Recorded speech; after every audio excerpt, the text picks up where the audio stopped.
Hi, akkam jirtan nageenyi rabbi isiniif haa baay'atu kabajamtoota fi hordoftoota YouTube chaanaalii kootii warri taatan nageenyi rabbi isiniif haa baay'atu isiniin jedha. Akkam jirtan marti keessanuu nagaa fayyaadha. Ani baay'ee nagaa fayyaa kooti isinirree baga nagaa fayyaa taatanii isiniin jedha. Walumaanuyyuu baga nagaa fayyaa taatanii isiniin jedha hordoftoota kiyyaa. Arramuu jechuudha. Fuula kochuudha maaskiin dibadheedhe jechuudha. Kazaan maafiin isaanitti isin agarsiisnee yookiin warroonni hin beekne jiraachuu danda'an jedheen isinii fideetu dhufe jechuudha. Innaa yeroo boqonnaa keessanii jechuudha. Isa kana odoo fayyadamtanii gaariidha. Isa kanatti maatimii jechuudha. Innaa kanaaf fuula koo akkamitti akka dibadhu isinitti agarsiisa. Na waliin turaa isiniin jedha. Hayyee sukkaara irree qopheeffadhee jira. Sukkaara qopheeffadhee jira. Loomii irree qopheeffadhee jira jechuudha. Innaa timaatimii irree qopheeffadhee jira isiniin jedha. Hazaan nan niqaa. Garuu dhiqee jira akkuma dassan jedhuuf jechuudha. Bishaan irraa sinaadha. Innaa viidiyoo sosochoo seenaa fi waraabadheeni.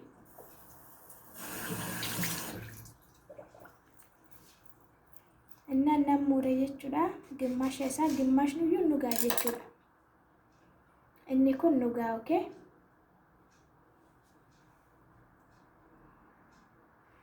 Innaa timaatimii fi sukkaara walitti makaa. Walitti makaa jechuudha. Warroonni baay'een ni beektu laata. Innaa fuula keessan yoo dibattan bootaa isin gugurraachee irratti jechuudha. Isiniif diimessaa jechuudha. Innaa sukkaarii fi timaatimii loomitti gootanii ta'u. Yoo itti fayyadamtan adda keessanirra fuula keessan harka keessanirra jechuudha. Itti fayyadamuu dandeessanii isin jedha. Ani yeroo baay'ee itti fayyadama yeroo boqonnaa qabu. Inni fayyadama jechuudha. Kanaaf isinirree fayyadamaa isin jedha. Okay, akkamitti loomitti godha.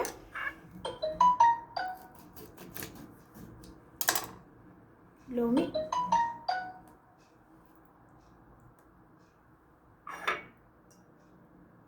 ni geessa jechuudha. Xiqqashuma barbaachisa. Kazaan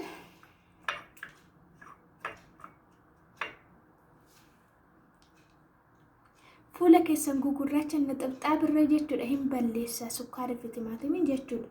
Fuula irratti gugurraachi naxabxaabii xiqqoo xab bootaa dheedhe jechuudha. Sukkaarii fi timaatimiin kun qoricha mala isiniin jedha. Hazaan akkasitti dibattu.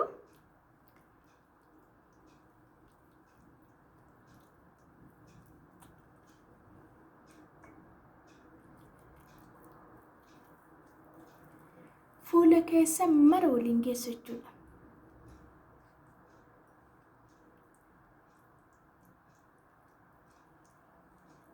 Amma daqiiqaa 3 jechuudha. Meeseejii gootu fuula keessan irratti jechuudha.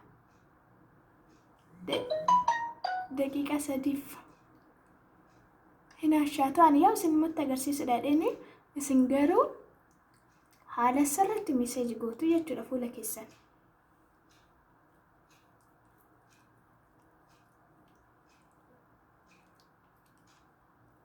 Hidhii keessanii firree jechuudha. Hidhii irree isinii diimessa okay. Sukkaara fi timaatimii loomiin jechuudha. Isa maaksii alaa bitamu san caala kuni. Innaa isa alaa bitamu san irra isa manatti fireeshii hojjetanu kanatu caala jechuudha. Maaskii fireeshii mana keessatti hojjetan fuulli keenya yoo xiqqaate torban keessatti yeroo 2 yeroo 3 wantoota akkanaa wantoota nama hin miine mana keessatti hojjetannee itti fayyadamuu dandeenya jechuudha. Wantoota baay'eetu jira. Ani garuu har'a isuma kana isinitti agarsiisuudhaaf malee jechuudha. Wantoota baay'eedha kan fuula keenya nuuf bareechuu. Innaa kana yoo dibattan jechuudha fuulli keessan hedduu isinii bareeda. Hedduu tokko jechuudha. Inna baay'ee bareeddu isin jedha. Itti fayyadamaadha.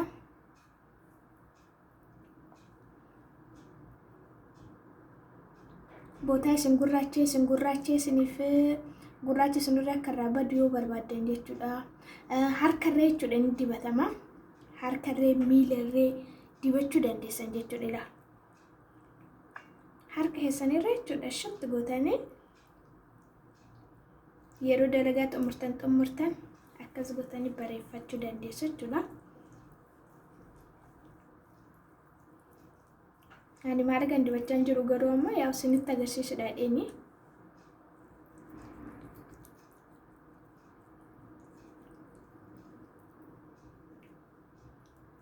Daqiiqa 3 jechuudha harka keessanirratti hin ashaatan jechuudha. Meseejii gootanii fuula keessanitti irree akkasuma jechuudha.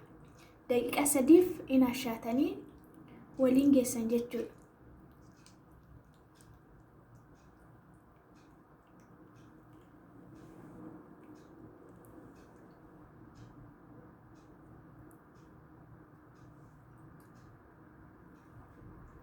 Sorry.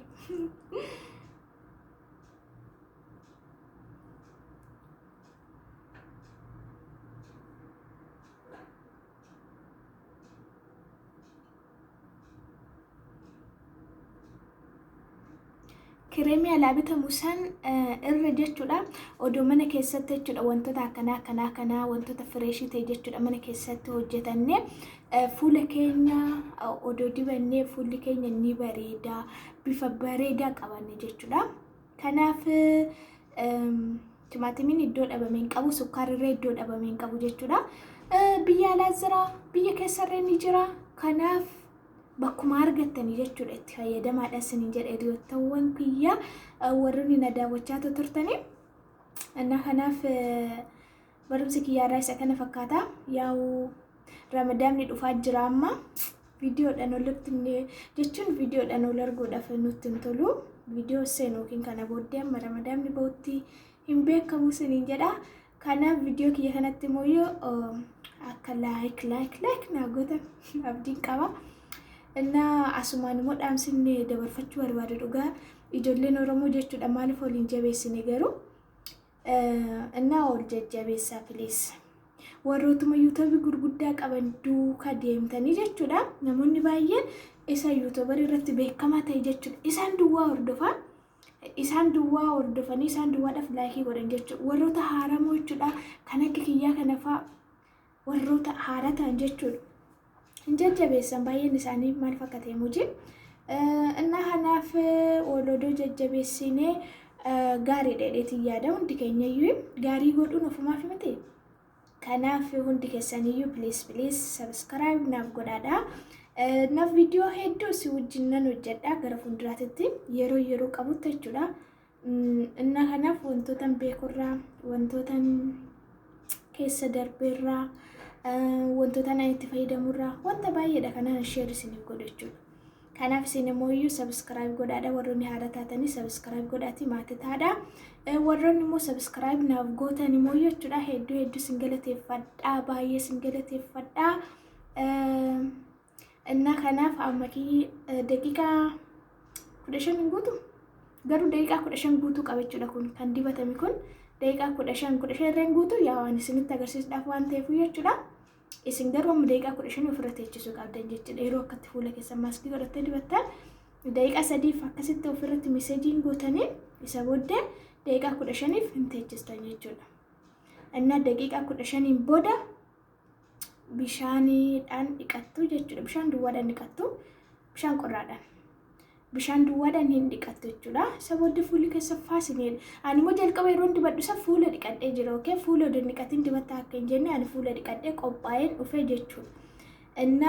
Kanaaf isinitti viidiyoo akka hin dheerannedheen jechuudha. Sa'aatii qoxxabuudhaadhaan fuula kiyya dursee dhiqadhee jechuudha.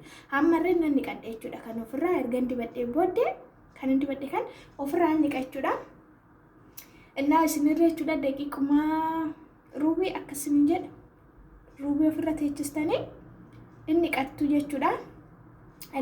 Kuni sukkaarii fi timaatimiin kun bootaa isin gurraacheef jechuudha. Bootaa isin gurraachee gurraachummaa sun isinirraa baduu dideef morma keessan irra dibachuu dandeessa. Yeroo shaaworii galuudhaaf qophooftan dursitanii morma keessan dibattanii isa booddee shaaworii fudhachuu dandeessan. Akkasumallee boobaa keessan jalarree jechuudha. bobaa keessan jala bootaa isin gurraachatti fayyadamuu dandeessan jechuudha. Isinirraa balleessaa isiniif diimessa jechuudha. Kanaaf hordoftoota kiyya viidiyoon kiyyaa irraa isa kana fakkaata. Waan waliin turtaniif galatoomaa. Laayik gochuun dagatinaa. Baay'ee.